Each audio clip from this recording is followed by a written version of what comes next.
할렐루야. 오늘은 큰 싸움 이렇게 제목을 정했습니다. 좀 구체적으로 말하면 큰 싸움이 있는 교회 이렇게 생각하시면 되겠습니다. 요한계시록 강의를 하다가 3월, 4월 3월까지 했죠. 그리고 4월에는 부활주일이 있어서 4월에는 예수님의 오심과 고난과 부활과 그리고 예수님께서 부활하신 후에 주신 말씀들을 우리가 묵상을 하고 함께 상고했습니다. 그리고 5월 되어서는 가정의 달을 맞이해서 우리 가정에 필요한 말씀들 우리가 함께 받았습니다. 이제 요한계시록에 대해서 다시 들어가는데 아마도 2달 동안 쉬었기 때문에 요한계시록에 대한 맥락을 잃어버렸을 것입니다. 누구나 다 잊어버려요. 안 들으면 설교한 사람도 잊어버려요. 자꾸 묵상하지 않으면 잊어버리게 되어 있습니다. 너무 자연스러운 현상입니다. 그래서 하나님의 말씀을 우리가 자꾸 그래서 묵상하라는 거죠. 묵상이라고 하는 것은 읊조리는 거예요. 그래서 묵상은 속으로 생각하는 게 아니고 입술로 자꾸 말을 하는 거지요.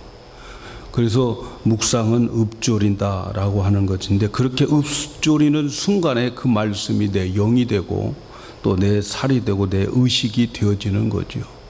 그래서 하나님의 영으로 만들어지는 거죠. 하나님의 의식으로 사람이 만들어지는 거죠. 그래서 자꾸 유튜브에 올려져 있으니까 여러분들 계속 찾아서 줄거리를 파악하시면 좋겠다 하는 생각이 듭니다. 요한계시록은 공포의 책이 아닙니다. 요한계시록 읽으면서 막 공포를 얼마나 많이 조장하는지 몰라요. 여러분, 요한계시록은 복음서예요. 복음서. 우리를 위로하기 위한 책이 요한복음서예요. 요한계시록입니다. 그래서 요한계시록을 대하는 사람들이 역사적으로 역사적 사건들을 끼워 맞추는 그 사람들을 조심해야 돼요. 세대주의자라고 말하는데 그런 사람들을 조심해야 됩니다. 지금 있는 이 역사적인 것들을 성경에 끼워 맞춰 갖고 설명하려고 하는 것. 오늘 말씀만 해도 얼마나 뒤죽박죽인지 몰라요. 시대적으로 시간적으로 순서적으로 되어지는 이야기가 아니에요. 막 공중에서 전쟁이 일어나고 예수님은 탄생하고 교회가 탄생하고 얼마나 뒤죽박죽인지 몰라요. 그래서 요한계시록은 공포를 조장하는 책이 아님을 먼저 여러분 기억하시기를 바랍니다. 요한계시록의 결론은 뭐냐면 내가 끝까지 보호해서 새하늘과 새 땅에 이끌어 가겠다 하는 것이죠. 여러분, 그게 복음 아니고 뭡니까? 근데 막 이제 지구에 종말이 온다, 요즘은 뭘 맞으면 안 된다, 그건 아닌 것 같아요. 요한계시록 한번 지금까지 제가 끝까지 이제 공부를 해 나갈 것인데 복음서라고 하는 것을 여러분 꼭 기억하시기를 바랍니다. 그래서 요한계시록 1장에서 3장까지를 보면은 아시아의 7 교회에 대한 편지를 쓰고 있잖아요. 7 교회, 에베소, 서머나, 버가모, 또 두아디라, 사데, 빌라델피아, 라오디아게 이 편지를 쓰는데 그 편지에 책망도 있고 칭찬도 있어요. 어떤 교회는 책망만 받는 교회도 있고요. 어떤 교회는 칭찬만 받는 교회가 있는데 그 교회가 오늘 말세에 살아가는 우리들의 모습이라는 거죠. 그래서 우리는 그것을 읽으면서 책망받는 짓은 안 하면 되고 칭찬받는 일은 하면 되는 거지요. 그래서 우리 교회가 칭찬받는 교회가 되어야 될 줄로 믿습니다. 그래서 1장에서 3장까지는 교회에 대한 편지를 다 보내고 난 다음에 하늘에서 음성이 들려요. 이리 올라오너라. 그래서 요한이 이제 하늘에 올라가게 되는데 하늘에 올라가서 하나님의 보좌를 보니까 거기에 하나님이 보좌에 앉아 계시고 하나님 오른손에 7 도장이 7 실이 찍힌 그 두루마리 책이 있었더라는 거죠. 이 책을 누가 필 자가 있을까? 나중에 누가 펴요? 예수님이 받아서 피게 되는 거죠. 그래서 예수님이 받아가지고 도장을 하나씩 인을 뗄 때마다 7개 인을 뗄 때마다 세상은 그 재앙이 내려지게 되는 거죠. 7개 인을 다 뗐을 때 마지막 7개 인을 뗄 때에 보니까 7 나팔을 가진 천사들이 7 나팔을 또 불게 되어 있어요. 그래서 7 나팔을 가진 천사들이 하나씩 나팔을 불어대면서 6번째 나팔까지 불어댄 거죠. 그리고 이제 7번째 나팔을 불면 마지막 나팔을 불게 되는데, 이 8장에서 보면은 4번째 나팔이 있고 난 다음에 큰 독수리가 하나 날아가면서 화가 있다. 이 화를 3번 말하는데 그 3번의 화는 5번째 나팔, 6번째 나팔, 7번째 나팔이 화가 크게 있을 거라고 말씀합니다. 그러면서 9장, 10장, 11장, 15장에 가서 마지막 나팔을 부는데 오늘 우리는 12장을 공부하고 있어요. 이 12장을 공부하고 있는 동안에 이 나팔을 부를 때에 마지막 나팔 불기 전에 9, 10, 11, 12장, 13, 14장에 이런 삽입장이 거기에 포함되어 있는데, 한마디로 말하면 정신 차리라고 하는 거예요. 호랑이가 물어가도 정신만 차리면 산다 하는, 살아날 수 있는, 재앙이 앞으로 화가 임할 건데 그 화가 임하기 전에 정신 차려야 될 것이 있다. 그 정신만 차리면 아무리 큰 재앙이 와도 이길 수 있고 견딜 수 있고 살아남게 된다 하는 그 말씀을 지금 하는 중에 오늘 12장에 도달하는 거죠. 우리가 앞에서 우리가 살펴보았지만 호랑이가 물어가도 정신을 차리면 된다. 그 호랑이는 재앙을 말하는 거죠. 그런데 정신을 차리는 것이 뭔가 이미 앞에서 우리는 2가지를 말씀했어요. 첫째는 하나님의 말씀을 받아 먹어라. 천사가, 하나는 한 발은 땅을 짚고 한 발은 바다를 딛고 있는 이 천사가 들고 있는 성경 말씀이 있었는데 그것 받아 먹으라는 거지요. 여러분, 말세에 우리가 살아날 수 있는 것은 다른 것 가지고 살아날 수가 없어요. 하나님의 말씀 밖에는 우리는 이 말세를 이길 수 있는 길이 없습니다. 하나님 말씀 붙잡고 그 말씀대로 될 것이다 하고 믿고 살아가는 자들은 다 살아납니다, 여러분.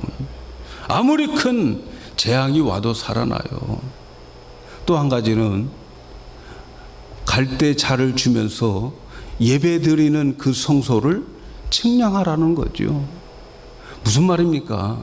말세가 되면 될수록, 재앙이 오면 올수록 더 예배에 더 열중을 내라는 거예요. 측량하라는 거예요. 측량, 예배자들을 측량하는 거예요. 여러분, 우리가 측량을 왜 합니까? 저 땅이 남의 땅인지 내 땅인지를 알아가지고 내 땅의 범위 안에 있는 것을 내가 보호하고 내가 지키겠다고 하는 의미에서 측량하라는 거예요. 말세에 하나님께서 우리를 지켜주실 수 있는 그분, 그 보호받을 수 있는 측량 범위에 들 수 있는 사람은 누굽니까? 예배자들이에요. 예배자들. 말세가 되어질 때, 재앙이 올 때에 가장 안전한 안전장치 안에 들어가는 건 예배입니다, 여러분. 2가지를 말씀한 거예요. 앞으로 화가 올 텐데 살아날 수 있는 길은 2가지. 하나님 말씀, 그리고 예배다. 이렇게 말합니다. 여러분, 아직 마지막 7번째 나팔은 15장에 가서 불게 되어 있어요. 여기 12장을 공부하고 있어요. 7 나팔을 불면서 재앙의 대접이 준비되어 있어요. 마지막 7 나팔 불면 7 나팔의 속에는 7 대접, 재앙이 준비되어 있어요. 그 무서운 일들이 올 것이다. 화가 올 것이다. 라고 한 것을 말씀하면서 우리에게 겁주기 위한 게 아니고, 그 마지막 때, 마지막 시대에 교회는 하나님의 능력과 지혜와 충만함으로 인해서 이 재앙을 이길 수 있다라고 하는 것을 말씀하고 있어요. 그래서 요한계시록은 복음인 거예요. 복음. 7 재앙 오니까 너희들 떨고 있어, 겁먹어야 돼. 그게 아니란 말이죠. 오늘 말씀도 그런 맥락으로 우리가 들어야 될 줄 압니다. 하나님께서 교회를 반드시 보호하시고 이기게 하시겠다 하는 것이 오늘 말씀의 주제입니다. 오늘 말씀에 보면요, 하늘과 땅의 대칭적인 사건이 있어요. 오늘 우리가 말씀에 보면 특별히 오늘 본문에 하늘에 이런 말씀이 여러 번 반복되고 있어요. 1절도 하늘에 큰 이적을 보니 해를 입은 한 여자가 있다. 하늘의 이적을 보고 있었어요. 또 3절에도 하늘에 또 다른 이적을 보니 한 큰 붉은 용이 있더라. 하늘에서 보니까 하늘의 이적이 있더라는 거죠. 7절에서도 하늘에서 전쟁이 있으니 미가엘과 그 사자들이 용으로 더불어 싸운다. 10절에도 하늘에서 큰 음성이 있다. 하늘에라고 하는 말이 있어요. 여러분, 우리는 이 세상을 살아갈 때에 이 세상에서 일어난 사건들만 봐요. 왜 이 사건이 나에게 일어났지? 이 사건들에 우리는 몰두하고 있는데, 여러분, 그러나 기억해야 될 것은 우리가 살아가는 이 세상에서 어떤 사건이 벌어졌으면 하늘에도 똑같은 대칭적인 일들이 벌어지고 있다는 것을 기억해야 되는 거예요. 이 세상에서 일어나는 그 일이 나만의 일이 아니고 우리만의 일이 아니고 그 일을 통해서 하늘에 똑같은 대칭적인 일들이 벌어지고 있다고 하는 것을 기억해야 돼요. 우리는 가끔 나에게 일어나는 일들을 하늘에서는 구경만 하고 있는 것으로 생각을 많이 합니다. 그렇지 않아요. 이 땅에 일어나는 일, 사건, 이것이 하늘에 이적으로 일어나고 있다 하는 거예요. 이적으로 기억하고 있다는 거예요. 여러분, 사도 요한이 하늘의 이적을 봤어요. 하늘의 이적을 보았는데 그 이적이 뭐예요? 표적이에요. 표적이 일어나는 거예요. 그래서 하늘의 표적을 이렇게 보고 땅을 보니까 땅에 있는 사건이 있더라는 거예요. 땅에는 사건이지만 하늘에서는 이적이에요. 이적. 표적이라는 거죠. 그래서 오늘 말씀에도 보니까 이 땅에서 일어나는 사건이 하늘에서 표적이라고 하는 말인데, 헬라어의 표적이라고 하는 말은 세메이온이라고 하는 말인데, 이 세메이온은 영어로 말하면 사인이라는 거죠. 사인. 그 말이 무슨 말입니까? 오늘 우리에게 개인에게 일어나는 사건이지만 하늘에서는 의미가 있는 일이라는 거죠. 하늘에서는 사인이에요. 하늘에서는 표적이에요. 오늘 이 땅에 일어나는 그 일들이 하늘에서는 표적으로 의미 있는 사건이다, 이렇게 말하고 있는 거죠. 그러므로 여러분, 땅에 일어나는 모든 사건 절대로 나홀로 사건이 아니고 땅에 일어나는 모든 사건은 우연이 아닙니다. 우리 개인이 당한 일들 내일이라고 하지만 그런데 그 일을 통해서 하늘에서는 의미가 부여되고 있어요. 표적이 있다는 거예요. 표적은 보는 사람마다 다 다르겠지만 어쨌든 하늘에서는 여러분 우연이 아니라는 거죠. 그래서 우리 인생에 있어 중요한 것은 우리 인생의 사건에 대한 의미가 더 중요하다는 거죠. 나에게 어떤 사건이 일어나는 거 별로 그렇게 중요하지 않아요. 그 사건 속에 의미를 찾아야 되는 거죠. 그래서 우리가 이 땅에서 어떤 사건이 생기면 빨리 이 사건을 하늘의 사건으로 만들어야 되는 거예요. 나에게 어떤 문제가 있으면 그 일을 당할 때에 빨리 그 일을 하나님께 패스해서 하나님께 물어봐야죠. 하나님, 도대체 이 사건의 의미가 뭡니까? 이 사건의 표적이 무엇입니까? 사인이 뭡니까? 이걸 물어봐야 되는 거예요. 그래서 땅의 문제를 하나님의 사건으로 만들어야 되는 거예요. 우리의 사건을 하나님의 사건으로 만들어야 돼요. 이것이 뭘로 만들어집니까? 기도로 만들어지는 거죠. 그러니까 기도가 있어야 되는 거죠. 기도가. 내 문제를 하나님의 문제로 만들고 하나님의 사람들은 모든 일들을 하나님의 처사로 받아들여야 돼요. 우연이 없다는 거죠. 이것은 분명히 하늘에 의미가 있다. 하늘의 표적이 있다. 여러분, 이 땅에 일어나는 일 때문에 하늘이 얼마나 바쁜지 아십니까? 이 땅에 일어나는 일들 때문에 하늘에는 더 큰 작업을 하고 있음을 여러분 기억하셔야 돼요. 이 땅에 일어나는 일 중에 하늘과 관계없는 일 없습니다. 오늘 나에게 일어나는 것은 하나님께서 분명히 의미가 있고 표정이 있는 것임을 기억해야 돼요. 그래서 오늘 말씀해 보니까 하늘에서 보니까 땅에 있는 모든 사건들이 의미가 있더라. 이걸 기억하셔야 돼요. 하늘에서 보니까 땅에 있는 모든 사건들이 결정되어지고 이루어지는 것을 보면 하늘에서 결정해야 땅이 결정되는 거예요. 그래서 우리는 땅에서 일어나는 모든 사건을 하나님의 사건으로 만드시기를 바랍니다. 땅의 사건을 하나님의 사건으로 만드는 게 뭐라고요? 기도입니다. 기도는 땅의 사건을 하나님의 사건으로 만들고, 그리고 그 사건이 하나님의 사건이 될 때에 하나님이 해결해 주시는 거예요. 그러니까 여러분, 기도 않고 사는 사람들 보면 정말 배짱도 그렇게 큰 배짱일 수가 없어요. 기도하셔야 되는 거죠. 두 번째, 하늘에서 그 큰 이적을 보았는데 그 이적이 뭔가 했더니 이 땅에 전쟁이 있더라는 거죠. 그 전쟁은 나라와 나라의 전쟁이 아니고 이 전쟁은 영적 전쟁이었어요. 그리고 이 전쟁이 어떤 영적 전쟁인가 보니까 하늘에서 쫓겨났던 그 큰 용이 교회를 무너뜨리려고 하는 전쟁이더라는 거죠.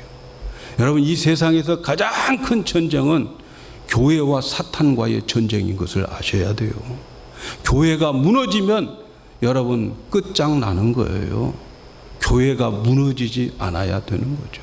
하늘의 교회의 전쟁을 보니까 하늘에서는 표적이었어요. 하늘에는 사인이 있었더라는 거지요. 이 하늘에서 보니까 해를 입은 한 여자가 나타난 거죠. 하늘의 표적을 보니까 이 땅에 해산하는 여자가 나타나는데 다른 말 필요 없어요. 이 여자는 교회를 가리키는 거예요. 뭐 이 어떤 여자냐, 마리아냐, 누구냐? 아닙니다. 다 종합해보고 문맥 좌우 살펴보면 이 여자는 교회인 거죠. 성경에는 종종 여자를 교회로 표현합니다. 하나님의 공동체를 여자로 표현합니다. 고린도후서 11장 2절에 보면 내가 하나님의 열심으로 너희를 위하여 열심을 내노니 내가 너희를 정결한 처녀로 한 남편인 그리스도께 드리려고 준비한다. 교회를 정결한 처녀라고. 여러분 잘 아시는 대로 열 처녀에 비우고 그 처녀들은 교회를 가리키는 거예요. 교회. 그래서 교회는 바로 이 여자를 가리키는 겁니다. 여자. 여기에 문맥에서도 여자라고 밝히고 있는 거죠. 1절을 보십시오. 이 여자의 모습이 어떻게 설명되고 있는가. 하늘에 큰 이적이 보이니 어떤 이적? 이 땅에 있는 여자, 교회를 보입니다. 해를 입은 한 여자가 있는데 그 발 아래는 달이 있고 그 머리에는 12별의 면류관을 썼더라. 여러분, 이 여자가 어떤 옷을 입었어요? 태양을 옷을 입고 있어요. 태양을 옷을 입고 있다 하는 게 뭐예요? 영광이 그만큼 빛나더라는 거죠.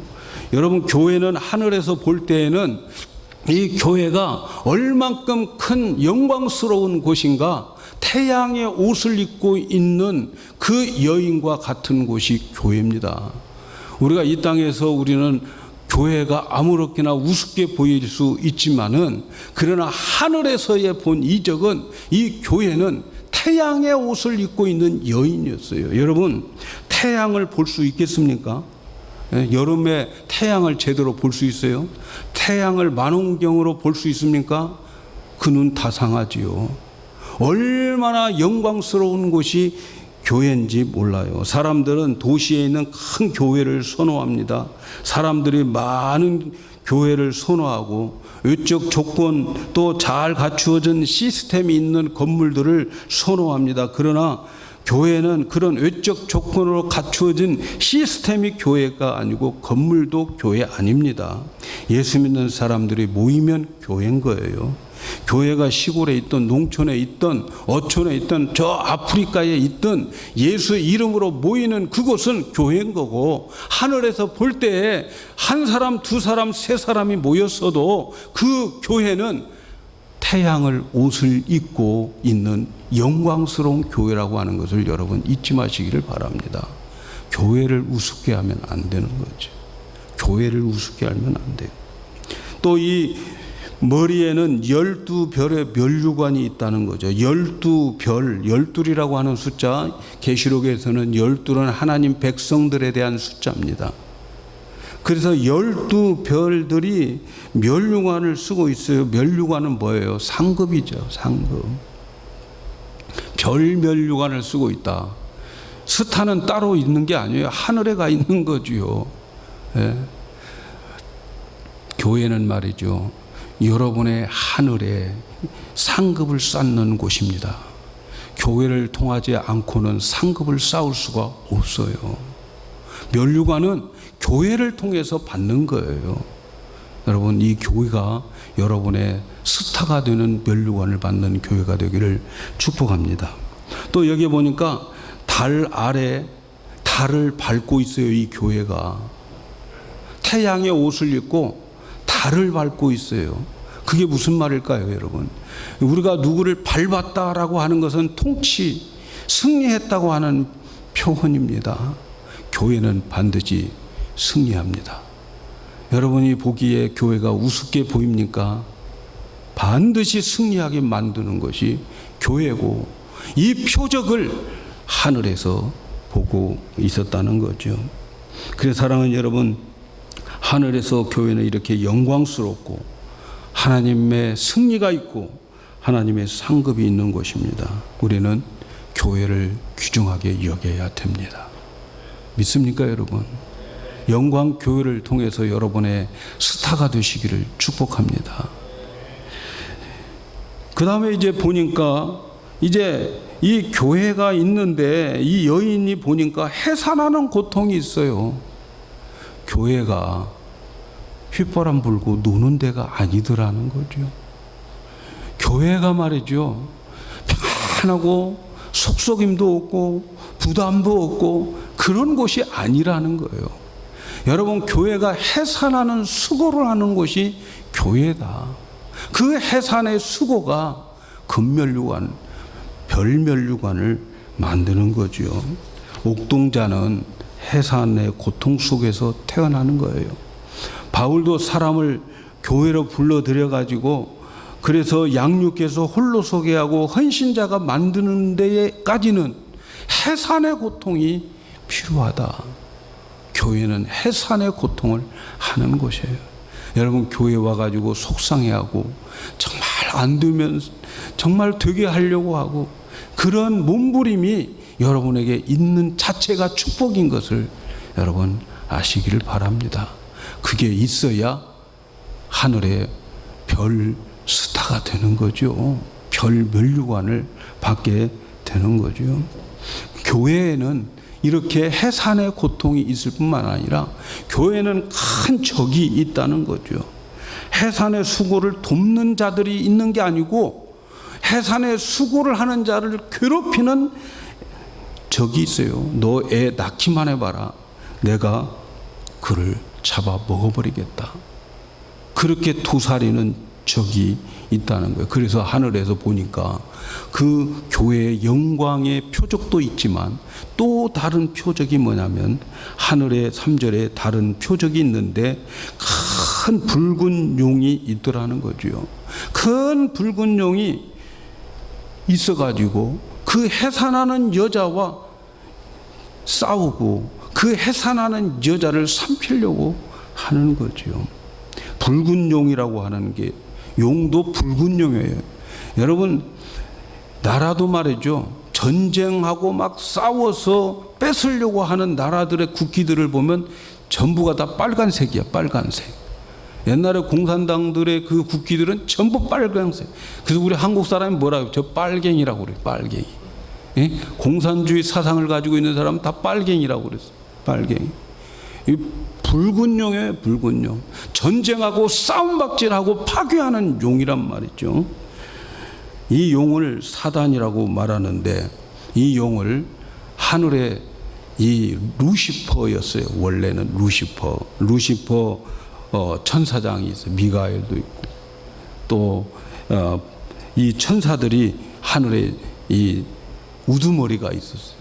이 루시퍼 천사는 하나님께 예배하는 천사인데, 예배만 하는 거예요. 하나님을 찬양하고 예배하고 이런 천사.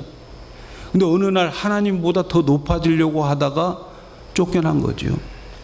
그래서 쫓겨날 때 자기를 추정하는 그 별들, 오늘 우리가 읽어보면 하늘의 3분의 1의 별들을 끌고 왔다라고 말하는데, 그 루시퍼를 따르는 하늘의 천사들이 따라 이 땅에 쫓겨난 거죠. 원래 루시퍼라고 하는 건, 룩스라고 하는 말은 빛이라는 빛, 그리고 퍼라고 하는 것은 가져오다. 그래서 빛을 가져오는 게 루시퍼예요. 루시퍼. 그래서 루시퍼가 그 하늘의 빛을 가지고 이 땅에 온 거죠. 그래서 성경은 이 마귀를 뭐라고 그래요? 마귀를 광명의 천사로 나타난다. 여러분, 제일 밝은 별로 나타났다는 거죠.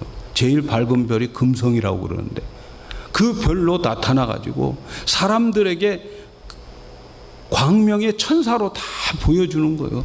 점잖하고 착하고 반짝반짝 빛나고 먹음직하고 보암직하고 지혜로울 만큼 탐스럽게 보여지는 그러한 천사로 우리에게 다 보여지는 거예요.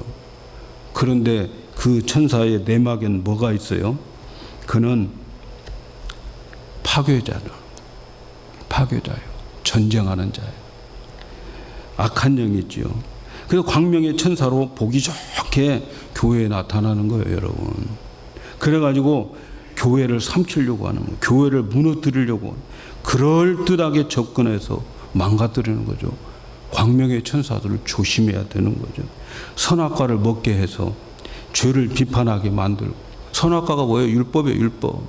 자꾸 먹여가지고 그래서 비판하게 하고 판단하게 하고 정죄하게 하는 거죠. 그 속셈이 어디에 있냐? 사단의 속셈. 교회를 그래서 무너뜨리는 거죠. 사단의 최고의 목적은 교회 무너뜨리는 거예요. 오늘 말씀해 보니까 사단은 밤낮으로 참소하는 자야. 맨날 먹고 맨날 시간 있으면 참소가 뭐예요? 고발하는 거예요. 고발. 밤낮으로 비판하고 밤낮으로 정죄하고 밤낮으로 판단하는 자가 사탄이 하는 짓인 거죠. 사탄이 하는 짓 맨날 누구는 잘못했고 누구도 나쁘고 그런 일만 하는 거예요. 하나님께 가서도 그러잖아요. 욥기서를 보세요. 맨날 칭찬은 없어요. 칭찬은. 교회를 무너뜨리는 광명의 천사로 나타나서 선악과 먹여놓은 거예요. 야, 성경에 이렇게 나와 있지, 율법이 이렇게 되어 있지, 그런데 목사 봐라, 어떻게 그렇게 하고 있니? 이러는 거죠.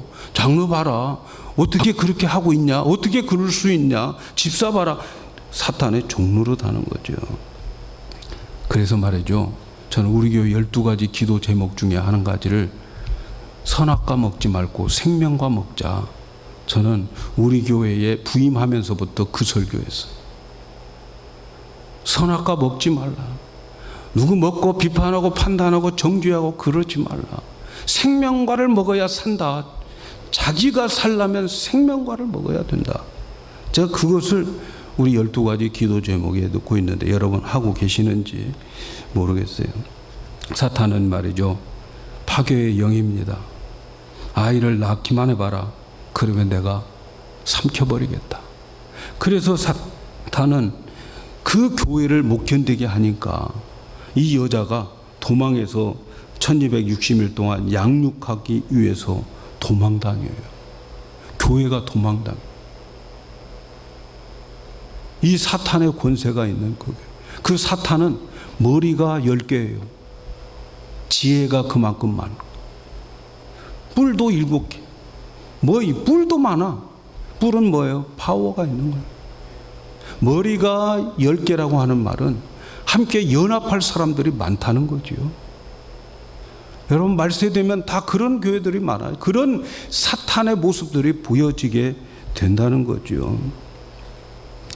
그래서 이 사탄은 싸움을 잘하는 거죠. 하늘에서 미가엘 천사와 싸워서 지고 이기지 못하니까 3분의 1 천사들을 끌고 이 땅에 오고 16절에 보니까 용이 여자 뒤에 물을 강같이 토하여 여자를 떠나가게 하려고 한다.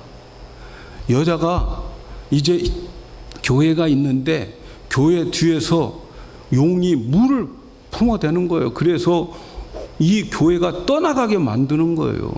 세속에 떠밀려 가게 만드는 거예요, 여러분. 교회가 세속화되면 안 되는 거예요. 그런데 다행히 땅이 도와요. 하나님이 도와요. 그래서 안 떠나가는 거예요. 아무리 교회에다가 용이 물을 막 내품으려고 용을 써도 교회는 끔찍하지 않는 거지요. 교회를 이길 먹을 수가 없어요. 또 용이 17절에 보니까 용이 여자에게 분노해서 여자의 남은 자손과 싸우려고 바다 모래 위에 섰더라. 예. 모래 위에 집 세워봤자 쓸데없어요, 여러분. 그러니까 이 사탄은 항상 교회를 넘어뜨리려고 하는 거예요. 교회를 넘어뜨리려고. 사랑하는 여러분, 이 땅의 교회는 큰 종, 옛 뱀, 그 에덴 동산에 있던 그 사탄, 마귀, 이것들과 싸우는 곳이 교회입니다. 교회는 늘 사탄과 긴장의 관계가 있다는 것을 아셔야 돼요. 여러분, 우리가 조금이라도 우리가 긴장을 풀면 사탄은 어느덧 와서 휘저어버립니다. 휘저어버려요. 사탄들에게는 협력자들이 있기 때문에 절대로 교회가 이길 수가 없어요. 우리 교회에 사탄 이길 수가 없어요. 그들의 능력과 그들의 파워를 이길 수가 없어요. 나머지 지금 나팔이 남아있고 7 대접이 남아있는 것은 이 사탄을 위해서 준비된 거예요. 그러니까 교회는 교회다워야 되는 거죠. 그리고 교회는 이 사탄을 이겨야 되는 거예요. 그래서 이길 수 있게 해 주신다는 거죠. 교회는 이 땅에서 큰 싸움을 합니다. 교회는 한가한 곳이 아님을 여러분 기억하시고 정신 바짝 차리고, 잘못하면 사탄의 동조자가 되기 쉽습니다, 여러분. 사탄은 자기의 때가 얼마 남지 않았다. 오늘 말씀 12절에 그걸 알아요. 그래서 세상을 더 물들게 하고 물을 토해내는 거죠. 그런데 이 사탄은 이 세상에 이 많은 능력을 가지고 있기 때문에 교회가 이길 수가 없어요. 그래서 마지막 때는 교회와 사탄의 전쟁이죠. 사랑하는 여러분, 그런데 그 능력과 지혜가 있는 사탄을 이길 수 있을까요, 없을까요? 교회가 이길 수 있을까요, 없을까요? 바로 그 키워드를 우리에게 말씀해 주고 있는 거죠. 그것은 첫째는 하늘의 보호가 있다. 절대로 하나님께서 교회를 그냥 놔두지 않는다. 그 말씀이 10절에 있는 말씀이에요. 내가 또 들으니 하늘에 큰 음성이 있어 가로되 이제 우리 하나님의 구원과 능력과 나라와 또 그의 그리스도의 권세가 이루어졌으니 우리 형제들을 참소하던 자 곧 우리 하나님 앞에 밤낮 참소하던 자가 쫓겨나게 된다. 구원과 능력과 그리스도의 권세로 이기게 된다. 이렇게 말씀합니다. 하나님이 개입하시겠다는 거죠. 그래서 이기는 거예요. 하나님이 절대로 교회를 나몰라 하지 않습니다. 그러므로 이 땅에 우리는 이 땅의 모든 문제, 이런 교회 문제, 개인의 문제, 모든 문제를 기도를 하셔야 돼요. 왜? 하나님이 개입하도록. 하나님이 개입해서 하나님의 사건이 되어질 때에 그건 하나님이 싸워서 이깁니다. 기도하지 않는 사람들은 져요. 기도 없는 교회는 집니다. 넘어집니다. 기도하지 않는 교회, 여러분 위험합니다. 그리고 우리에게 이제 하나님 개입, 그리고 우리에게 승리할 수 있는 비결을 가르쳐 주는데 11절에 이런 말씀이 있어요. 또 여러 형제가 어린 양의 피와 자기의 증거하는 말을 인하여 저를 이겼다. 어린 양의 피와 그리고 말씀이 저를 이겼다. 그리고 그들은 죽기까지 자기 생명을 아끼지 않은 자들이다. 여러분, 이 말세의 사탄들과 싸워서 이길 수 있는 길은 어디에 있습니까? 어린 양의 피, 그리고 말씀, 그리고 충성입니다. 죽기까지 충성하는 거예요. 이 사람들이 이 땅에서 죽은 것 같지만 그러나 안 죽어요. 죽기까지 충성하는 자들 반드시 살아나게 되어 있고 하늘의 스타가 될 줄로 믿습니다. 여러분, 우리는 이것을 알아요. 여기에 보면 제일 중요한 게 어린 양의 피입니다. 여러분, 어린 양의 피. 어린 양의 피는 하나님의 사랑입니다. 십자가는 하나님의 사랑인 거예요.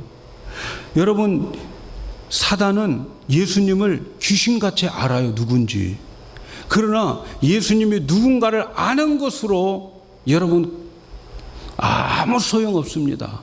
예수님 아는 것은 아무 상관이 없어요. 그래서 사탄도 예수님에게 다 알잖아요. 아들인 것도 알고 하나님 것도 알잖아요. 그러면서 뭐라고 말한 줄 아세요? 예수여, 당신과 내가 무슨 상관이 있나이까? 상관없어요. 아는 것과 상관 있는 것과 다른 거예요, 여러분. 예수님을 아는 것으로 구원받는 게 아니에요. 예수님 아는 것으로 이 말세의 재앙을 이기는 게 아니에요. 예수님과 상관이 있어야 되는 건데 그 상관이 뭡니까? 어떤 상관이에요? 사랑의 관계입니다. 사랑의 관계. 예수님은 하나님의 사랑의 표현이고 십자가는 하나님 사랑의 극치입니다, 여러분. 사랑이 없으면 사탄을 이길 수가 없어요. 여러분, 지피지기라고 하는 말 알잖아요. 나를 알고 적을 알면 백전백승이다. 그런데 말이죠, 사탄은 모르는 게 있습니다. 사탄은 모르는 게 뭔지 아세요? 사탄은 파괴자고 남을 넘어뜨리고 남을 망하게 하는 거지만 사탄에게 없는 것이 있어요. 자기 없는 게 뭔 줄 아세요? 사랑이 없습니다. 사탄은 사랑이 없어요. 그래서 사탄이 없는 우리의 무기는 사랑인 거예요. 사랑만이 사탄을 이길 수 있습니다, 여러분. 우리 안에 성령께서 계시는데, 고린도전서 1장 22절에 우리 안에 성령께서 계시는데, 로마서 5장에 보면은 우리 마음에 하나님의 사랑을 부어주신다고 그랬어요. 여러분, 하나님의 사랑이 없으면 사탄 못 이깁니다. 사탄을 이길 수 있는 방법은 다른 게 아니에요. 사랑밖에 없습니다, 여러분. 사탄은 늘 파괴하려고 하고 있어요. 사랑. 그런데 선악과 먹으면 사랑 없어요. 생명과를 먹으면 사랑이 흘러나와요. 사탄과 싸워서 이길 수 있는 건 큰 소리 친다고 되는 것도 아니고 세상의 파워도 아니고 우리 안에 하나님의 사랑이 넘쳐 흘러야 되는 거예요. 그 사랑만이 사탄을 이기게 됩니다. 마귀에게는 세상 모든 것 다 가지고 있어요. 없는 거 어디 있어요? 그 사랑이 없어요. 근데 우리는 사랑을 가져요. 그래서 저는 우리 교회가 사랑이 넘치는 교회가 되어야 돼요. 선악과 많이 먹지 말고 생명과를 날마다 달라고 해서 생명과 먹고 우리 마음속에 사랑이 넘치고 생명과를 먹으면요, 용서하게 되고 용납하게 되고 받아들이게 되고 그렇게 되는 거예요. 거기에 사탄이 꼬꾸라진다는 놀라운 사실, 이게 비밀인 것임을 아셔야 돼요. 오늘 우리 교회는 날마다 이 우리에게 주어지는 사건을 하나님 사건으로 돌리는 기도가 이제 살아나야 됩니다. 그리고 기도하는 교회는 승리하게 되어 있어요. 기도하는 성도들의 문제는 해결되게 되어 있어요. 하나님의 문제가 될 수 있도록 자꾸 하나님께 패스하셔가지고, 그래서 기도해서 승리하는, 말씀으로 승리하는 교회, 그래서 태양과 같은 옷을 입는 그런 교회가 되고 정말 영적 통치자들이 되어지는 우리 교회가 되기를 예수님의 이름으로 축복합니다.